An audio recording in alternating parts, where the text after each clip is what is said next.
아, 반갑습니다.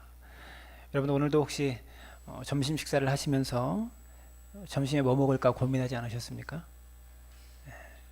집사님 미용실에 계시면서 고민하셨죠? 뭐 먹을까?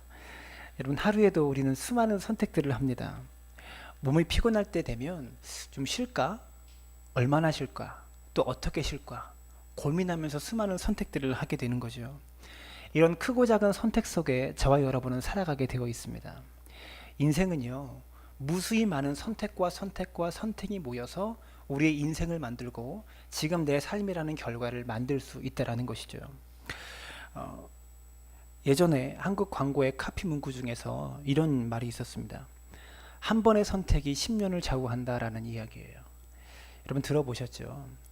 살아가다 보면요, 그 말이 정말 맞다라는 것을 우리가 알게 돼요. 순간의 선택이 10년을 좌우한다. 그런데 어떤 선택은요, 10년을 좌우하는 것이 아니라 평생을 좌우하는 선택 또한 있다라는 것이죠.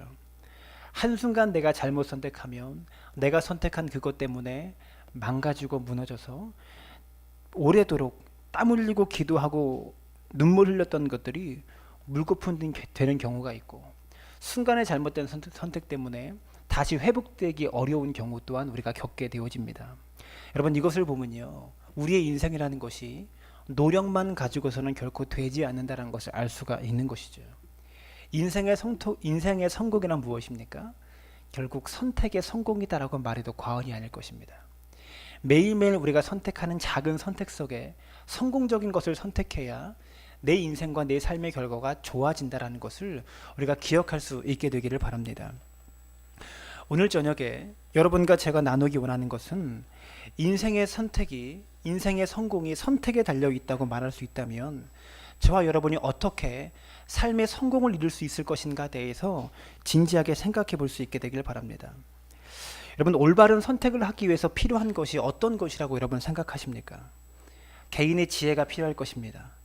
또한 본인이 공부했던 지식도 필요할 것이고 인생의 경험도 필요할 것입니다. 이런 것들이 잘 축적되고 모아져야 바른 선택을 할 수 있다는 것이죠. 게다가 순발력도 필요합니다. 좋은 선택을 하기 위해서는 순간순간 깨닫는 지혜와 순발력이 필요하고요. 다른 사람의 조언도 있어야 되고요. 전문가들이 옆에 있다면 선택에 많은 유익이 되어진다는 것이죠. 이러한 여러 가지 일들이 복합적으로 있어야지만 우리가 좋은 선택을 할 수 있다는 것입니다. 그럼에도 불구하고 우리가 최우선적으로 선택해야 되는 것들에 있어서 최고가 무엇일까요? 가장 중요한 것이 무엇일까요? 여러분 그것은요, 성경적인 기준이 무엇인가, 이것에 대한 선택입니다. 우리가 이 땅에 살아가면서 우리의 이 삶 가운데 있는 작은 선택과 선택이 모여서 결국 우리의 인생이라는 결과를 만들지만 그 선택의 기준에는요, 과연 무엇이 성경적인 선택인가, 이것을 고민할 수 있어야 한다는 것이죠. 저는요, 오늘 본문의 말씀이 바로 그것에 대해서 가르쳐주고 있는 말씀이라고 볼 수 있을 것 같습니다. 오늘 본문을 연구하면서 본문이 말하고자 하는 것, 창세기 13장 1절부터 18절까지의 내용 속에 본문이 말하고자 하는 것은 성경적인 성공학이라는 것이 무엇인가, 성경적인 선택의 기준, 성경적인 성공이 무엇인가에 대해서 말해주는 본문이라고 할 수 있는 것이죠. 오늘 말씀을 통해서 저와 여러분의 선택에 크게 발전이 있고, 또한 그런 올바른 선택을 함으로 여러분 삶의 시행착오를 줄이고 크게 성공할 수 있는 여러분들 되어지시기를 주님의 이름으로 부탁을 드립니다. 오늘 본문의 말씀의 문맥을 보시면요, 창세기 12장 후반절부터 12장 이후에 기근이 닥쳐서 아브라함이요, 일행을 이끌고 애굽으로 가게 됩니다. 자신의 수하와 아내와 모든 종들을 이끌고 창세기 12장에서 애굽으로 내려가게 돼요. 애굽으로 가게 되었을 때 아브라함이요, 아내를 팔아먹은 파렴치한이 되고 맙니다. 그런데 하나님께서 개입하심으로 말미암아 아브라함이 거기서 나오게 되었습니다. 창세기 12장의 내용이 아브라함의 잘못된 선택이라고 말한다면 창세기 13장 오늘 본문은요, 아브라함의 잘된 선택, 이것을 말하는 본문이라고 말할 수 있는 것입니다. 창세기 12장의 아브라함의 잘못된 선택과 바로 이어서 창세기 13장이면 아브라함의 잘한 선택, 어떻게 이것이 바로 나올 수 있는가, 어떻게 내용이 이렇게 다를 수가 있는가, 여러분 그것을 생각해 보면요, 창세기 12장에서 아브라함이 선택했던 잘못된 선택, 그 선택을 통해서 아브라함이 배웠기 때문에 창세기 13장에서 바른 선택을 할 수 있었다는 것이죠. 여러분, 사람은요 누구나 실패할 수 있습니다. 여러분, 그런데 진짜 실패가 무엇인 줄 아십니까? 그 실패를 통해서 내가 배우지 못할 때 그것이 실패가 되어지는 것입니다. 하나님은요 모든 것을 협력해서 선을 이루시는 분이세요. 우리 삶과 우리 인생의 모든 실수와 어려움과 고난들을 통해서 협력해서 선을 이루시는 분이세요. 그런데 실패보다 더 아픈 것은 실패를 통해서 내가 깨달은 것이 없고 실패를 통해서 내가 배운 것이 없을 때 그것이 가장 아픈 것이라는 것을 깨달으셔야 됩니다. 창세기 12장에서 아브라함은 큰 실패를 경험했지만, 선택의 실패를 경험했지만 그 실패가 자양분이 돼서 창세기 13장에서는 아브라함은 옳은 선택을 할 수 있었다는 것이죠. 13장을 보면 아브라함이 애굽에서 나올 때 그의 소유가 많아졌다라고 말하고 있습니다. 그리고 그가 처음으로 단을 쌓은 곳에서 여호와의 이름을 불렀다라고 말하고 있어요. 이것이 13장 1절부터 4절까지의 내용입니다. 그리고 13장 5절 이하로 7절까지의 내용을 보시면 이제 아브라함에게 문제가 생깁니다. 그 문제가 무엇입니까? 아브라함의 소유가 너무 많아져서, 특별히 양과 소가 많아져서 자신의 조카인 롯과 함께 같은 땅에 거주하는데 여러 가지로 부족했다라는 것입니다. 아브라함이 부리는 사람과 롯이 부리는 사람 가운데 다툼이 지속적으로 생기게 되었고, 아브라함의 소나 양과 염소가 먹어야 되는 그 풀과 땅덩이가 좁다 보니까 롯의 소유 양과 소가 먹어야 되는 이런 목초지가 너무나 부족해서 아브라함의 종과 롯의 종이 서로 싸우고 다툼의 일들이 자주 일어나게 되는 것이죠. 여기에서 우리가 생각해야 되는 것은요, 여러분, 가난 때문에 다툼이 생길 수 있습니다. 그렇지만 부유함 때문에 생기는 다툼이 훨씬 더 고통스럽다는 것을 우리가 기억해야 되는 것이죠. 부유함 때문에 생기는 다툼, 사랑하는 여러분, 우리는요 가난해도 다투지 말고 부유해도 다투지 않는 여러분들 되어주시길 바랍니다. 8절에 아브라함이 롯에게 이렇게 말해요. 아브라함이 롯에게 이르되 우리는 한 친족이라. 옛날 성경에는요 한 고륙이라 이렇게 말하고 있어요. 이렇게 다투고 있는데, 여러분, 성경은 간단하게 표현하지만 얼마나 많이 다퉜겠어요. 얼마나 서로의 마음에 상처가 있었겠습니까? 그런데 아브라함이 롯에게 우리는 한 친족이라, 옛날 성경에는요 우리는 한 고륙이라 이렇게 표현하고 있다는 것이죠. 여러분, 우리는요 다툼이 생겨도 이렇게 말할 수 있어야 돼요. 우리는 그리스도 안에 한 형제요, 한 자매요, 한 친족이요, 한 고륙이라, 이렇게 말할 수 있는 사람들이 되어야 하는 것입니다. 이것이 그리스도인들의 고백이 되어야 한다는 것이죠. 8절과 9절의 말씀을 또 이어서 보면요, 아브라함이 롯에게 이르되 우리는 한 친족이라. 나나 너나 내 목자나 내 목자나 서로 다투게 하지 말자. 내 앞에 온 땅이 있지 아니하냐. 나를 떠나가라. 내가 좌하면 나는 우하고 내가 우하면 나는 좌하리라. 이렇게 말하고 있다는 것입니다. 여러분, 여기서 아브라함이 롯에게 얼마나 귀가 번쩍 뜨이게 말하는지 몰라요. 여러분, 누가 어른입니까? 나이가 많다고 어른이 되는 것이 아닙니다. 다툼이 생겼을 때 먼저 손 내밀 줄 아는 사람이 어른이에요. 이것을 기억하셔야 됩니다. 우리가 신앙생활 하면서 어린아이의 것들을 버리고 내가 먼저 손 내미는 어른 될 수 있게 되기를 바랍니다. 여러분, 우리 중에 소를 키우거나 양을 키워본 사람은 많지 않을 겁니다. 근데 소나 양을 키우고 있는 사람에게 목초지라는 것은요, 우물이라는 것은 매우 절대적인 요소예요. 매우 중요한 것입니다. 이것에 있어서 선택권을 아브라함이 조카에게 먼저 내어준 것입니다. 이것이 아브라함이 먼저 롯에게 양보했다라는 것이죠. 여러분, 조카 롯은 어떤 사람입니까? 우리가 한번 생각해 봅시다. 아버지가, 이 롯의 아버지가 데란데 아브라함의 큰형이에요. 첫째 형이에요. 아브라함이 셋째고. 그런데 아버지가 데라가 일찍 죽어서 이 삼촌이라고 할 수 있고 막내 작은 아버지라고 할 수 있는 아브라함이 자신의 조카를 아들처럼 키워준 것입니다. 먼 길을 떠나오면서 롯을 늘 데리고 다니지 않았겠어요? 아브라함이 갈대아 우르에 있어서 하란으로 이동했을 때도 그 1600km를 롯을 데리고 이동했고, 이 하란 땅에서 거의 70년 세월을 살면서도 롯과 함께 살았고, 이 하란에서 이제 가나안 땅으로 이주할 때도 롯을 데리고 이주했어요. 그렇게 수많은 세월을 자식처럼 아들처럼 키워온 것이 롯입니다. 그런데 이 아브라함의 여러 경우를 따져봐도요, 아브라함이 먼저 선택하는 것이 지당하고, 그래서 아브라함이 먼저 선택해도 누구도 아브라함에게 손가락질 하지 못하는 그런 상황인 것이죠. 여러분, 이것은요, 아브라함이 물질을 중요하게 생각하지 않아서가 아니라 물질보다 더 중요한 것이 있다는 것을 깨달은 것입니다. 아브라함이요, 좋은 목초지, 우물이 있고 양들이 살찌는 땅을 몰랐겠습니까? 그런데 아브라함은요, 물질보다 더 중요한 것이 있다는 것을 깨달은 거예요. 여러분, 그것은요, 아브라함은 창세기 12장에 애굽에 내려가서 자기 아내를 누이라고 반쪽짜리 거짓말을 합니다. 반쪽짜리 거짓말을 해서 결과적으로 바로에게 자신의 아내를 빼앗겼고요, 바로가 아내를 자기에게 준 대가로 후사해서 아브라함 아내를 바로에게 준 대가로 바로가 아브라함에게 후사를 해가지고요, 많은 물질을 줘요. 소와 양과 노비 염소를 많이 줘요. 여러분, 아내를 바로에게 주고 그 대가로 돈을 얻은 파렴치한 인간이 되어버린 것이죠. 여러분, 아브라함이 그 돈 받아서 행복했겠습니까? 그거 가졌다고 행복했겠어요? 아브라함은 그때 배운 것이 있는 거예요. 12장에서 인생의 성공은, 인생의 행복은 소유에 있는 것이 아니다, 관계에 있는 것이다. 여러분, 이번 주일에도 제가 설교했잖아요. 사람의 행복은 어디서 옵니까? 관계에서 옵니다. 사람과 사람과의 관계 속에서 행복을 누리고 만족을 누릴 때 진짜 행복한 인생이 되는 거예요. 물질과 돈이 아니고요.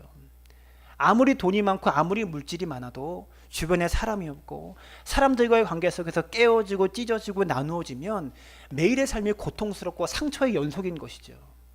인생은요, 관계를 통해서 행복을 누리는, 그것이 인생이라는 것을 기억할 수 있기를 바라요. 아브라함은 거기서 배운 거예요. 인생의 성공은 소유에 있는 것이 아니라 관계에 있다. 이것을 12장을 통해서 아브라함은 뼛속 깊이 뼈저리게 느낀 것이죠. 말 한마디면 청년빛도 갚는다라는 우리 옛날 말이 왜 있겠습니까? 관계에 성공하는 것이요, 금보다 귀한 것입니다. 관계에 실패하면 금이 도망가요. 그러나 관계에 성공하면 금이 따라옵니다. 이것을 기억해야 돼요. 금을 위해서 관계 맺는 것은 아니지만 관계에 성공하면 사람이 여러분에게 금을 오게 한다는 것이죠. 물질은요, 관계를 통해서 오는 것이지 내가 노력한다고 벌어지는 것이 아니라는 것을 기억할 수 있게 되기를 바라요. 아브라함은요, 물질보다 더 귀한 것이 관계다, 이것을 깨달았기 때문에 롯에게 좋은 목초지를 선택할 수 있도록 배려함을 통해서 물질보다 더 중요한 관계의 가치를 붙잡은 것입니다. 오늘날 형제 사이에, 여러분, 가족 사이에 유산 가지고 싸우는 것이 얼마나 많습니까? 관계보다 더 귀한 것이 물질일 줄 아는 거예요. 잘못된 것입니다. 여러분, 우리가 행복해지고 싶지 않습니까? 우리 모두가 행복해지길 원합니다. 성경은 이렇게 말해요. 너희는 먼저 그의 나라와 그의 의를 구하라. 그리하면 이 모든 것을 너희에게 더하시리라. 성경은 분명히 우리에게 이렇게 단언하고 있다는 것입니다. 무슨 말일까요? 먼저 그의 나라와 그의 의를 구하라. 하나님과의 관계를 구하라. 그러면 너희의 먹을 거, 입을 거, 쓸 거 알아서 책임져 준다, 이런 의미라는 것이죠. 부유하게 준다, 풍족하게 준다, 넉넉하게 준다, 로또 복권 당첨시켜 준다, 이런 의미가 아니라 하나님과의 관계 속에서 성공하고 하나님과의 관계 속에서 회복되면 하나님이 책임져 주신다. 여러분, 우리도 마찬가지 아닙니까? 아무리 저 사람이 힘들고 어려워도 나하고 관계가 좋으면요, 도와주고 싶고 챙겨주고 싶은 거예요. 그런데 아무리 힘들고 어려워도 나하고 관계가 나쁘면 어떻게 됩니까? 에이, 잘 됐다, 이런 마음이 드는 것이 우리의 마음 아닙니까? 여러분, 성경에서 말하는 첫 번째 성공의 기준은요, 인생에 있어서 물질이 아니라 관계를 선택하라는 것입니다. 내가 좌하면 내가 우하고 내가 우하면 내가 좌하리라, 이렇게 말했어요. 여러분, 가만히 우리를 돌아봐도요, 지금껏 우리가 싸운 것이 좌우를 가지고 싸운 것 아닙니까? 제가 기독교 신문을 보다가 재밌는 것을 봤어요. 미국 교회에서 한 교회가 생겨났는데 이 교회가 다툼이 일어나고 싸움이 일어났는데 어떤 싸움이었냐면 세족식 할 때 오른발을 먼저 씻겨야 되냐 왼발을 먼저 씻겨야 되냐 이거 가지고 교회가 싸우기 시작했어요. 그러면 세족식 할 때 오른발을 먼저 씻겨야 될까요? 왼발을 먼저 씻겨야 될까요? 거기에 대한 성경적인 기준은 전혀 없는데 교회가 이거 가지고 다툼이 일어나기 시작한 것입니다. 교회는요, 교회 안에서의 다툼은 매우 단순한 것으로 시작되어진다는 거죠. 그래서 이거 가지고 싸우다가 교회가 갈라져서 교회가 생겼는데 라이트풋 베프티스트 철치라고 생겼어요. 오른발 교회. 미국 어디에 있는지는 모르겠어요. 근데 신문에 실렸습니다. 저는요, 사실일 수 있다고 봅니다. 오른발을 먼저 씻겨야 되냐 왼발을 먼저 씻겨야 되냐. 여러분 여기서 제 자신도 여러분 이 사실과 크게 다르지 않다는 것을 볼 수 있습니다. 우리가 늘 좌우의 문제를 가지고 많이 싸워요. 본질적인 문제가 아니라 누가 잘했냐 누가 못했냐 누구 잘못이냐 네 잘못이나 내 잘못이냐 누가 이익이냐 누가 손해냐 이거 가지고 자주 싸운다라는 것이죠. 여러분 이 비본질의 문제를 가지고 우리가 늘 싸우고 있다는 것입니다. 여러분 그러면 아브라함은 무엇을 선택한 것일까요? 아브라함이 좌를 선택했을까요? 우를 선택했을까요? 아브라함이 선택한 것은요, 좌도 아니고 우도 아닙니다. 아브라함은 하나님을 선택했어요. 우리가 이것을 기억해야 되는 거예요. 좌도 좋고요, 우도 좋아요. 여러분 어떤 면에서 그리스도인들은 참 멍청한 것 같아요. 아브라함 보십시오. 좌면 어떻고 우면 어떻습니까? 찬물이면 어떻고 더운 물이면 어때요? 정말 우리가 선택해야 되는 것은요, 하나님입니다. 하나님을 선택해야 되는 거예요. 창세기 13장에서 아브라함은요, 하나님을 선택했고요, 그는 예배를 먼저 선택합니다. 13장 4절을 보면 그가 처음으로 제단을 쌓은 곳이라 그가 거기서 여호와 이름을 불렀더라 라고 말하고 있고, 13장 18절에 보면 이에 아브라함이 장막을 옮겨 헤브론에 있는 마므리 상술의 숲에 이르러 거기 거주하며 거기서 여호와를 위하여 제단을 쌓았더라. 아브라함은요, 예배를 선택한 것입니다. 좌우도 상관없이 본질을 선택했다라는 것이죠. 본질에 있어서는 강철과 같고 비본질적인 것에 있어서는 갈대와 같은 사람. 여러분 우리가 이런 사람 돼야 돼요. 본질에 있어서 강철처럼 강하고 비본질에 있어서는 갈대처럼 부드러운 사람이 되어야 한다는 것입니다. 사랑하는 여러분, 아무쪼록 본질에 있어서는 일치를, 비본질에 있어서는 자유를, 모든 일에 있어서는 사랑을, 이것을 선택할 수 있는 믿음의 사람들 되어지시기를 바랍니다. 두 번째는요, 10절 말씀을 보면 이렇게 말해요. 이에 롯이 눈을 들어 요단 지역을 바라본즉 소알까지 온 땅에 물이 넉넉하니 여호와께서 소돔과 고모라를 멸하시기 전이었으므로 여호와의 동산 같고 애굽 땅과 같았더라. 여러분 이 말이 참 재밌는 것 같아요. 여호와의 동산 같고 애굽 땅과 같았더라. 여러분 세상에는요, 비슷해 보이는 가짜가 참 많아요. 여러분 세상의 관계 속에는요, 진짜로 비슷해 보이는 가짜가 참 많습니다. 진리 같아 보이는 거짓이 많고요, 명품 같아 보이는 짝퉁이 정말로 많습니다. 여러분 여성들이 가지고 있는 가방, 백이 명품인지 아니면 모조품인지 알 수 있는 방법이 있다고 하잖아요. 비 올 때 몸에 가슴에 딱 품고 가는 거는 명품이고 머리에 쓰고 가는 건 짝퉁이라고 하잖아요. 비가 와봐야 여러분의 가방이 뭔지를 알 수가 있어요. 여러분 진리 같아 보이는 거짓이 많고요, 거짓 같아 보이는 진리가 참 많다라는 것이죠. 여러분 여기서 롯이 바라보는 땅이 낙원 같았지만 지옥이었다라는 것입니다. 악인의 형통을 바라볼 때 그가 낙원을 걷고 있는 것 같지만 사실은 지옥입니다. 그런데 지옥 같아 보이지만 지옥 같아 보이는 낙원 또한 있다라는 것이죠. 눈에 보이는 것만 가지고 판단하는 것은 정말로 어리석은 것입니다. 여호와의 동산 같고 애굽 땅과 같아 보이는 것은 표면입니다. 하지만 바로 이어지는 그 뒤에 13절 말씀을 보십시오. 10절에 여호와의 동산과 같았다라고 말하고 있지만 그 롯의 선택 속에 그 땅이 어떤 땅이었냐면 13절 말씀을 보면 여호와의 동산 같고 애굽 땅처럼 보였던 낙원 같았던 그 땅에 큰 죄인들이 살고 있었던 거예요. 여러분 이게 표면 뒤에 있는 내면이라는 것이죠. 정말로 롯이 보아야 하는 것은 바로 이것이었습니다. 대부분의 사람들은요, 표면은 보지만 내면을 보지 못해요. 여러분, 저라면 보았겠습니까? 과연 이런 롯의 상황 속에서 우리는 내면을 볼 수 있냐라는 것이죠. 연세대학교 인철규라는 그 교수님께서 눈의 미학이라는 글을 썼는데 이런 말을 했어요. 눈은 감옥이다. 눈은 감옥이에요. 오늘 롯은요, 자기가 바라봤던 눈의 감옥에 갇혀버린 것입니다.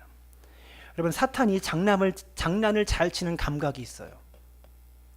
우리 사람에게는 오감이 있잖아요. 시각이 있고 청각이 있고 미각이 있고 촉각이 있고 후각이 있고.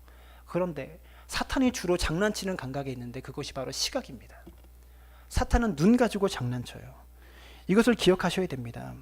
사탄의 놀이터는요, 우리의 눈입니다. 어떻게 우리의 눈에 장난을 치게 합니까? 부분만 보게 만드는 거예요. 그리고 근시적으로 보게 해요. 비틀어 보게 만들어 버립니다. 사탄의 장난에 우리가 얼마나 많이 속고 있는지 몰라요. 우리의 시각과 우리의 눈이 얼마나 많이 속고 있는지 모릅니다. 우리가 직관하고 사고하고 생각하는 것 가운데 눈이 가져다주는 유익이 매우 높다라는 것이죠. 반면에 우리가 직관하고 사고하고 생각하는 것에 있어서 눈이 가져다주는 부정적인 것도 굉장히 많다라는 것입니다. 눈이 가장 위험한 기관이고 눈이 가장 유익한 기관이 될 수 있다는 것을 기억하셔야 돼요. 우리 영적 생활에 있어서. 제가 찾아놓은 명언 중에 이런 말이 있더라고요. 벌레의 눈을 가진 백성은 망하고 새의 눈을 가진 백성은 흥한다. 상당히 의미 있는 말이라고 생각합니다. 여러분, 우리들은 벌레의 눈입니까? 새의 눈입니까? 좋은 눈을 가질 수 있는 사람 되시기를 바라요. 좋은 눈은요, 좋은 눈의 조건은 세 가지라고 말할 수 있습니다. 첫 번째는 깊이 봐야 하고요. 두 번째는 멀리 바라봐야 하고요. 세 번째는 넓게 봐야 합니다. 이것이 좋은 눈의 조건이에요. 어느 것 하나 쉽지 않습니다. 깊이 보고 멀리 보고 넓게 보는 거 정말 어려운 것 같아요. 목회를 하면서도요, 이게 제일 어려워요. 당장 눈앞에 있는 어려움들, 눈앞에 있는 문제들을 헤쳐나가다 보면요, 깊이 보지 못하고요, 넓게 보지 못하고 멀리 보지 못하는 부족한 모습 또한 우리가 보게 된다는 것이죠. 사람을 키울 때도 마찬가지입니다. 직장에서 직원을 부릴 때나 사람을 세워갈 때나 우리가 멀리 보는 눈을 갖고 있고 깊이 보는 눈을 갖고 있고 넓게 보는 눈을 갖고 있으면 우리의 시각과 우리의 생각이 열리는데, 눈이 열리지 못할 때 모든 것이 실패로 끝나고요, 모든 것이 부정적인 결과가 되어줄 수 있다는 것이죠. 여러분, 다시 한번 나의 눈을 생각해 보십시오. 나의 눈은 벌레의 눈인가 새의 눈인가? 예수님께서 제자들에게 물으셨습니다. 그리고 소경에게도 물으셨어요. 뭐라고 물으셨냐면 무엇이 보이느냐? 뭐가 보이냐? 이렇게 물으신 거예요. 예수를 믿는다는 것은 무엇입니까? 보는 것이 바뀌는 것을 의미하는 거예요. 보는 것이 바뀌어야 돼요. 믿음이 없는 사람은요, 자신의 눈을 가지고 세상을 봅니다. 그러나 믿음이 있는 사람은 하나님의 눈을 가지고 세상을 보는 거예요. 하나님의 시각을 가지고 본다라는 것이죠. 믿음의 눈을 가지는 사람은요, 표면을 넘어서 내면을 볼 수 있는 사람이 되어야 하는 것이죠. 이것을 고린도후서 4장 18절에 이렇게 말씀합니다. 우리가 주목하는 것은 보이는 것이 아니요 보이지 않는 것이니 보이는 것은 잠깐이요 보이지 않는 것은 영원함이라. 고린도후서 5장 7절은요, 이는 우리가 믿음으로 행하고 보는 것으로 행하지 아니함이로다. 이렇게 말하고 있어요. 사랑하는 여러분, 눈에 보이는 것이 다가 아닙니다. 내면을 볼 수 있어야 되고요, 영적인 문제를 볼 수 있어야 한다는 것이죠. 여러분, 이런 말이 있어요. 필립 얀시라는 분이요, 제가 좋아하는 그 문학가인데, 신학 서적의 문학가인데요, 이분이 눈에 대해서 통찰력 있는 말을 했습니다. 인간은 아래를 굽어 볼 수 있는 산 꼭대기에 서든지 아니면 하늘을 우러러 볼 수 있는 전망대의 자리를 잡아야 합니다. 인간에게 필요한 시야가 두 가지라는 거예요. 산 꼭대기에서 조망할 수 있는 시야도 필요하고요, 산 아래에서 내려다볼 수 있는 전망대 또한 필요하다라는 것입니다. 밑에부터 볼 때는 기초부터 볼 수 있어요. 위에서 볼 때는 전체를 볼 수 있습니다. 전체를 보다 보면요, 기초를 보지 못하는 경우가 많이 있다라는 것이죠. 기초부터 볼 수 있을 때 눈앞의 문제를 해결할 수 있는 지혜와 총명함이 생겨요. 여러분, 성경에서 총명이라고 말했을 때 이 의미는요, 총명이라는 단어의 의미는 기초부터 본다라는 의미예요. 총명한 사람은요, 기초부터 보는 사람이고 기초를 튼튼하게 하는 사람이 총명한 사람이라고 성경은 말하고 있는 거예요. 기초부터 보는 사람이 문제를 해결할 수 있는 것입니다. 여러분, 세상에 전문가들이 많아요. 이 선거철만 되면 TV에 여러 정치인들이 나오잖아요. 그래서 여러 정책들에 대해서 이야기하고 많은 토론들을 합니다. 근데 정치인들이 말하는 것을 다 보면요, 대한민국에 있는 모든 문제를 다 해결할 수 있을 것처럼 말해요. 자신의 정책 속에는 실패가 없을 것처럼 말해요. 자신의 한계를 이야기하는 사람은 여지껏 한 명도 보지 못했어요. 그렇다라는 겁니다. 다 산 꼭대기에서만 봐요. 정치인의 시각에서 위에서만 봅니다. 그렇기 때문에 여러분, 노동자들은 늘 시위하는 거예요. 기초는 부족한데 위에서만 보기 때문에, 전체만 보기 때문에 노동자들은 늘 대우하고 시위하는 것이죠. 여러분, 총명이 없으면요, 근원적인 문제를 해결할 수가 없는 것입니다.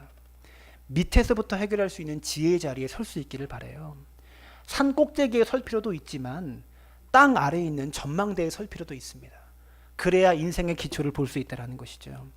이 두 가지의 시야가 열릴 때 우리의 시각에 균형 잡힌 시각을 가질 수 있다는 것입니다. 그리고 필립 얀시가 이렇게 말했어요. 기도는 영혼의 근실을 바로잡아 줍니다. 기도가 영혼의 근실을 바로잡아 준다는 거예요. 이 말은 무엇입니까? 보기 원한다면, 멀리 보고 넓게 보고 깊이 보기 원한다면 눈을 감으라는 거예요. 눈 감아야 보이는 것이죠. 눈 감고 기도해야 멀리 볼 수 있고요, 깊게 볼 수 있고요, 넓게 볼 수 있다는 것입니다. 역설입니다. 여러분, 바르게 보고 싶고 잘 보고 싶습니까? 그러면 눈을 감으세요. 기도할 때 보는 것입니다. 그리고 말씀을 가까이 할 때만 보일 수 있는 것이죠. 소돔과 고모라는 롯이 원했던 땅입니다. 하지만 하나님께서 보시기에 롯에게 필요한 땅은 소돔과 고모라 땅이 아니었어요. 여러분, 이것이 문제입니다. 인간은요, 자신의 욕망 때문에 내가 원하는 것을 달라고 해요. 진짜 우리가 필요한 것은 내게 필요한 것인데, 필요한 것을 구하지 않고 내가 원하는 것을 구한다는 것이죠. 욕망 때문에. 다이어트와 운동의 기본이 무엇입니까? 내가 원하는 것을 먹으면 다이어트가 됩니까? 운동이 됩니까?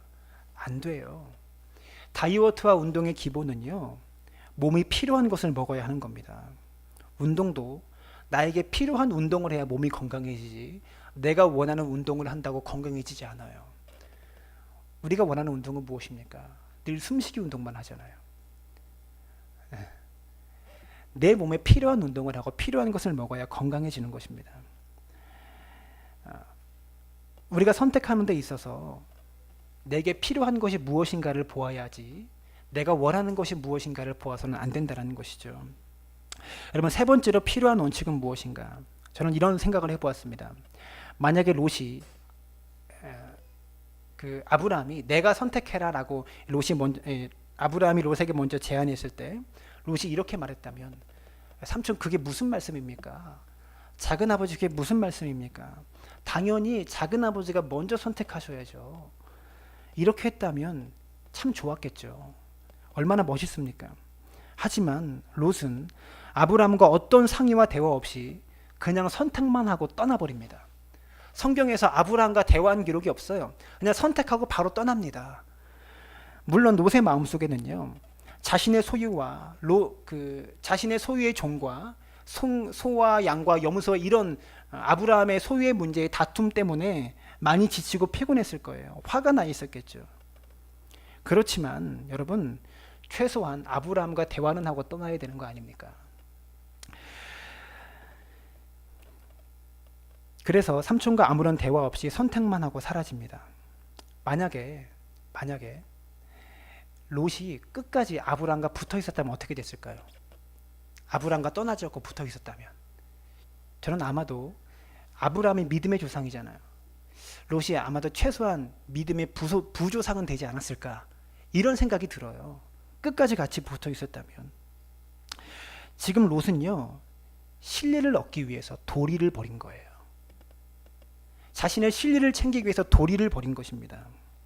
여러분, 신뢰가 나쁜 것인가요? 신뢰를 잘 찾아야 돼요. 우리 삶 속에서. 저도 여러분들이 신뢰를 잘 찾게 되기를 바랍니다. 그래야 세상에서 이익을 누리고 이익을 보며 살죠. 그렇지만 우리 삶 가운데 신뢰와 도리가 충돌할 때는 그리스도인이 무엇을 선택해야 될까요? 도리를 선택해야 되는 거예요. 그때 신뢰를 챙기면 사람들과의 관계가 다 끊어진다는 것이죠. 도리를 선택해야 돼요. 이것이 겹칠 때는. 그것이 복받는 비결인 것입니다. 롯은요, 인간적인 도리를 포기하고 신뢰를 취한 사람이고요. 반면에 아브라함은요, 신뢰 대신에 도리를 선택한 사람입니다. 여러분, 이게 리더예요. 그리고 이게 어른입니다. 이것을 기억할 수 있게 되기를 바랍니다. 이제 한 가지만 더 나누겠습니다. 롯이 아브라함을 어떻게 바라보았을까? 아까 잠깐 말했지만 이런 생각이 들었어요. 갈대아 우르에서 하란으로 이동하는 세월 동안, 그리고 하란에서 머물렀던 그 시간 동안, 그리고 하란을 떠나서 가나안 땅으로 들어왔던 그 수많은 세월 동안에 아브라함이 롯이 삼촌 아브라함을 계속 지켜보지 않았겠습니까? 근데 어떻게 바라보았을까요? 어떻게 아브라함을 따라다녔을까요? 창세기 12장 4절을 보면요, 제가 전에도 지난번에 설교할 때도 이 구절을 말씀드렸습니다. 12장 4절에 이렇게 말해요. 이에 아브라함이 여호와의 말씀을 따라갔고 롯도 그와 함께 갔으며. 아브라함은요, 여호와의 말씀을 잡고 간 사람이지만 롯은 아브라함 잡고 간 거예요. 아브라함은 말씀 붙잡고 갔지만 롯은 아브라함 붙잡고 쫓아간 것입니다. 사람 잡고 가면요, 끝까지 못 가요. 말씀 붙잡고 가야 끝까지 가는 것입니다. 하나님 붙잡아야 끝까지 갑니다. 이러쿵저러쿵 치고받고 해도요, 하나님만 붙잡으면 끝까지 갈 수 있다는 것이죠. 롯은 아브라함을 어리석은 사람이라고 생각했을지 몰라요. 우리 삼촌은 참 어리석어. 그래서 롯은 자기가 가지고 있는 물질적인 복이 아브라함 때문에 받았다는 것을 생각도 못해요. 그가 아브라함과 함께 있었기 때문에 물질을 가질 수 있었던 거예요. 아브라함 안에 있었기 때문에. 그런데 이것은 전혀 기억하지 못하는 것이죠.